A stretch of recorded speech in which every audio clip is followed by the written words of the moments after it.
Welcome to this week's look at the state of the New York City real estate market. This is for the week of February 10th to the 16th. Wow. Okay, spring market is just a couple of weeks away and we are gearing up. We're starting to see signs of new life in this market. I'm going to get into those details in a moment and give you the reports for the luxury market, the Manhattan market, and the Brooklyn market. And then, as always, I'm going to wrap it up, give you some additional information as well as strategies for success. Whether you're a buyer or a seller, you're definitely going to want to stick around for that if you are thinking about or currently active in the New York City real estate market.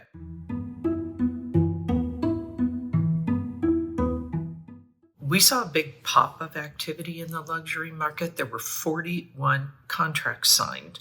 That is 12 more than the previous week. The number one contract was a townhouse, a very special townhouse at 973 Fifth Avenue. It was asking $49.9 million. It was reduced from $80 million when it was listed first back in July of 2021. This is a 6-story, 25-foot wide limestone house. It has 16,000 square feet. It includes 10 bedrooms, 7 bathrooms, 3 powder rooms, 5 kitchens, wow, and an elevator. The seller purchased this house for $42 million in 2012 and undertook a multi-year renovation. And if you're curious, the annual real estate taxes for this property are just under $300,000. The number 2 contract was at 130 Jane Street, apartment 3N. It was asking $22 million. It was raised from $20,500,000 back when the building started selling off of floor plans in September. This is a condo. It has just under 4,600 square feet. It includes 4 bedrooms, 4.5 bathrooms, plus a conservatory, and a 33 by 15 foot great room with almost 10-foot ceilings that faces the Hudson River. The primary suite has 2 dressing rooms, and that is quite special. You don't never have to fight for space there. The 11-story building was designed by BKSK Architects and Leroy Street Studio. 9 of the 14 units have sold with an average asking price of a little over $5,400 a square foot. Amenities include a doorman, porte cochere, automated parking garage, a lounge, fitness room, lap pool, and hot tub. And the buyer is purportedly from the metro area. The total weekly asking price sales volume for last week, $366,399,000. Average asking price, $8,936,561. Median asking price, $6,495,000. Average discount from original ask to last asking price, 16%.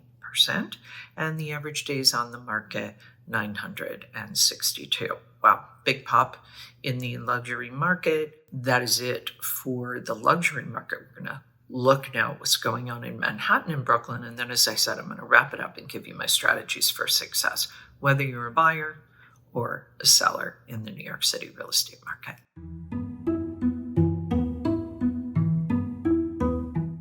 So we're starting to see some signs of life. As I said, the spring market is just a couple weeks away. Expect things to really begin to heat up in the next few weeks. The supply for last week, 300 new properties came on the market. That's actually down about 13.5%. Contracts signed also down about 12%, 201. Off-market properties, 98. That is also down a little over 32%. The supply for the month, 1,354, is up 91%. So as I said, we are starting to see some changes in the market overall as we move away from the beginning of the year and are heading more into, let's call it, the very, very beginnings of our spring market. Contract signed 830, that is up almost 19%. Off market 529, that is down 2%. we look at this market pulse reading, we see we're hovering in this kind of neutral, balanced market as we have been. We are down just under 0.5% from last month, and we're up about the same from last year. Liquidity Pace chart, 830 contracts have been signed over the last 30 days. That is up almost 28% from last month, down almost 3% from last year. I want to share this chart with you about pricing in Manhattan. Sellers are going to want to take note of this. This is, let's call it, the penalty for overpricing your property. Remember, the asking price is not the selling price. Asking price is part of your strategy. Get buyers in the door right away. Get them excited, making offers, perhaps even competing for your property. That's how you make the most money. So if we look at the penalty for, let's call it, pricing wrong, meaning it takes over 60 days for you to have a signed contract, it shows the potential beginning of a downward trend. Now, if the market begins to improve, we will see this to be perhaps a little more forgiving of getting the pricing if you're off a little bit in your pricing. So one thing to note, this chart is for December because a lot of our information is delayed in being released. We usually need a couple of months to know exactly where we were at any given time. So this is for December, and it suggests that there may be a more active spring ahead if we look at the direction that this chart is showing us. Okay, just thought that would be worth mentioning. I'll get into that a little bit more when I wrap this up and give you my strategies for success. That's it for the Manhattan market. Let's take a look now and see what's going on in Brooklyn.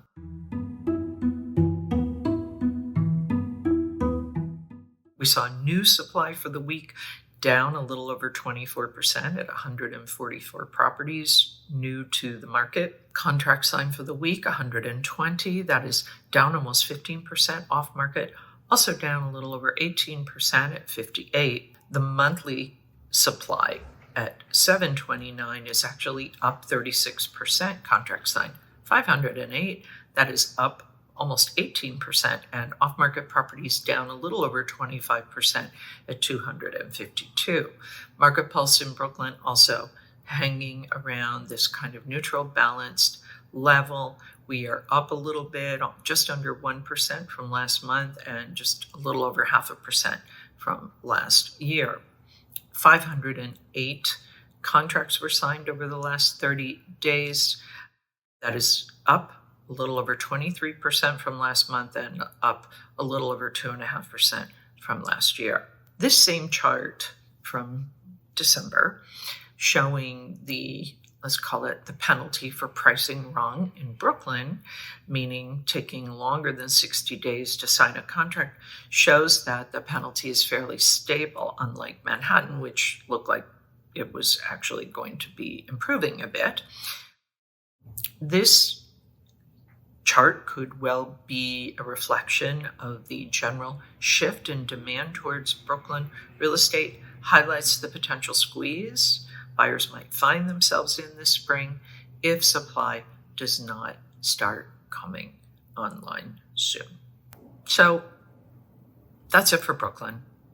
We're going to shift now. We're going to give you a little more information, take a look at kind of the overview of the entire New York City real estate market. If you're an active buyer and seller, you're definitely going to want to stick around for that. So, as I said, in the luxury market, there were 41 contracts signed. This is for properties that are priced at $4 million and above. That is 12 more than the previous week. 9 of those were priced at $10 million or more. 26 were condos, 10 were co-ops, and 5 were townhouses. 28 were uptown, and 13 were downtown. We continue to see the bulk of this luxury market happening. These contracts signed seem to be happening in kind of midtown to uptown. Buyers seem to have kind of lost a little bit of appetite for the downtown market, at least for the moment. That could mean more opportunity down the road because things never stay the same forever. So we're going to continue to keep an eye on the luxury market. In Brooklyn and Manhattan, we see conditions neutral, stable. Demand rises slightly over supply at the moment. The total supply for Manhattan is 5,600 properties on the market. In Brooklyn, 2,850. Pending sales, 2,711 in Manhattan. In Brooklyn, 1,816. Off-market properties in Manhattan, total number 4,202. Brooklyn, 1,940. Average days on the market in Manhattan, 90. And in Brooklyn, 61. The liquidity pace, this 30-day moving window, again, Manhattan, 830 properties. Brooklyn, 508. So what does this all mean at the end of the day as we approach the possibly, hopefully, likely more active spring market? Well, if you're a seller, as I said, spring is just around the corner. Hopefully, if you want to be listing and you're not currently on the market, you are getting your property ready to go on the market. That means editing a lot of personal things, clearing out your closets so they look, let's say, half empty. Make sure you address any repairs.